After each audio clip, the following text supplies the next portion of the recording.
This was the view from the top as thousands of spectators gathered at the foot of Terminal Tower for the great softball drop, the highlight of a series of events marking the 50th anniversary of our city's tallest building.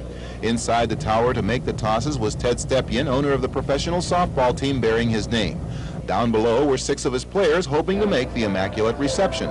But 3 errant tosses proved hazardous to 1 car and 2 observers, among them 24-year-old Gail Felinsky of Strongsville, whose broken wrist will long remind her of the lofty lob. On the 5th drop, history was made and outfielder Mike Zerfoss was on the receiving end. At first I seen everybody start going in towards the building, and then I started going in, but I could see it was coming out, so I just went back on it and it came to me.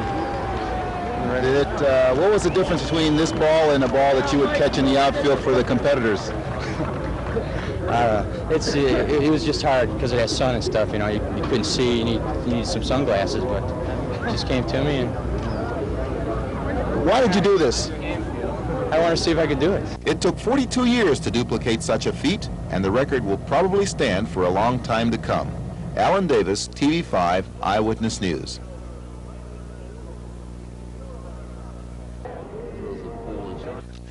Yesterday and today, Cleveland made national news again because a man was up on top of Terminal Tower throwing things at people down below. The things were softballs, and the stunt was part of the Terminal Tower birthday celebration. But a couple of people got hurt.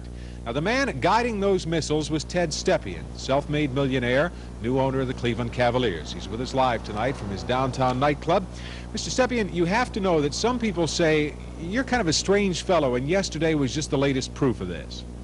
Well, I can't say it was a strange thing, Jeff. I was asked by the people conducting the promotion to take part because the Cleveland Indians baseball players didn't want to participate, so I merely did them what I considered a favor. Then no one really told me what the exact situation was, because I was very unfortunate because I played a lot of softball, and I felt I could do what they wanted me to do, is get the ball down to a player to catch the ball. And they told me that I should throw the ball 90 feet, which was correct. So when I threw the first ball, it was too far. Then you couldn't really see where it was going. No, I was so far up, Jeff, it was really scary that when you get down to it, it was ill-advised. They didn't give us any chance to practice, which we should have done this, say, on a Sunday.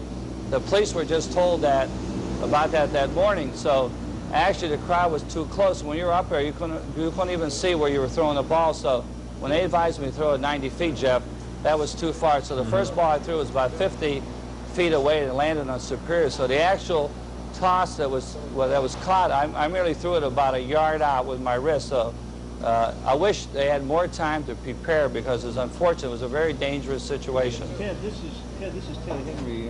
One pertinent question on a lot of people's minds, I think. Did you ever think about not throwing any more balls once you learned that 2 of the bystanders had been struck?